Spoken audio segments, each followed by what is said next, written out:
नमस्कार दोस्तों, क्या आप अंधेरी रातों में डरावनी कहानियाँ सुनने का साहस रखते हैं? अगर हाँ, तो ये कहानी सिर्फ आपके लिए है।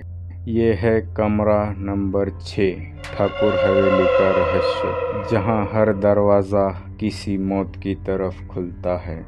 राजस्थान के बीचों बीच बसा एक वीरान गांव, रोहिना गांव। वहाँ है एक पुरानी हवेली, ठाकुर हवेली। टूटी दीवारें, बिखरे पत्थर और एक ऐसा सन्नाटा जो दिन में भी डर पैदा कर दे। लेकिन इस हवेली का सबसे खौफनाक हिस्सा है कमरा नंबर 6। गांव वाले कहते हैं इस कमरे में जो गया वो कभी जिंदा लौट कर नहीं आया। दोस्तों, कहानी शुरू होती है 4 दोस्तों से। अभय, जो डॉक्यूमेंट्री बनाने वाला एक जुनूनी युवक था। रवि, उसका कैमरामैन और सबसे पुराना दोस्त। नेहा, साउंड रिकॉर्डिस्ट जो हमेशा तर्क पर विश्वास करती थी।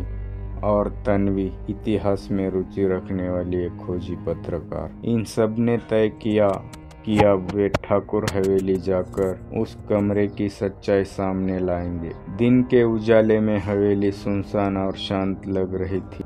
चारों ने हवेली में कदम रखा। हर कोना जर्जर था, लेकिन हवेली जैसे कुछ कह रही हो, तुम लोग यहाँ क्यों आए हो? जैसे ही सूरज ढला, हवेली का रंग बदल गया। हवाएं तेज होने लगी, दीवारें चटकने लगी और तभी कमरा नंबर 6 का दरवाज़ा खुद ब खुद चर की आवाज़ के साथ खुल गया। नेहा अभय से बोली, अभय, वो दरवाज़ा बिना छुए खुल गया। अभय ने कहा, यही वो पल है जिसका हमें इंतज़ार था।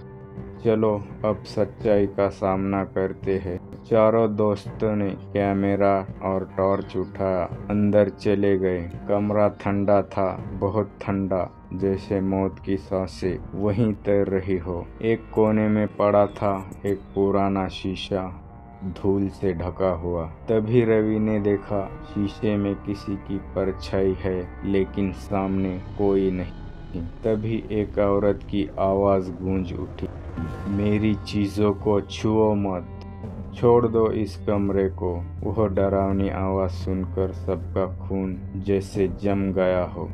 नेहा की आंखें अचानक पलट गई, उसके बाल हवा में उड़ने लगे और वह अजीब आवाज़ में बोलने लगी, मैं रुक्मिणी हूँ, इस हवेली की रक्षक। जिसने मेरी नींद तोड़ी, अब वह चैन से नहीं रहेगा।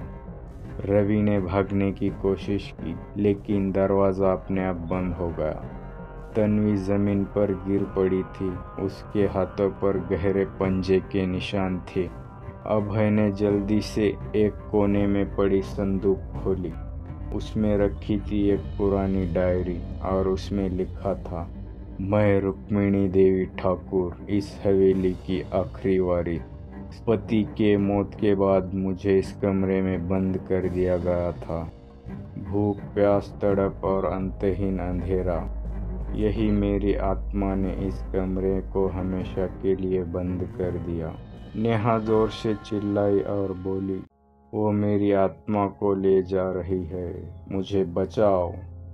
अभय ने जोर से कहा, हम माफ़ी चाहते हैं रुक्मिणी देवी, हम बस सच्चाई जानने चाहते थे।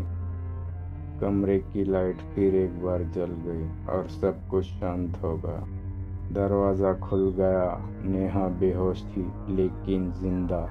सबने हवेली से बाहर कदम रखा, लेकिन पीछे मुड़कर कभी देखा नहीं। पहली बार ऐसा हुआ कि कोई यहाँ से जिंदा लौट रहा था। आज भी कमरा नंबर 6 वैसा ही बंद है, और जो भी उसे खोलता है वह उस कमरे का हिस्सा बन जाता है। दोस्तों, ये कहानी है मेरे खुद की ओरिजिनल वॉइस में। क्या आपको ये कहानी पसंद आए? कमेंट बॉक्स में ज़रूर बताएं।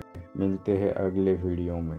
दोस्तों, वीडियो पसंद आए तो लाइक, शेयर और चैनल उत्तम येट 157 यूट्यूब चैनल को सब्सक्राइब अवश्य करें।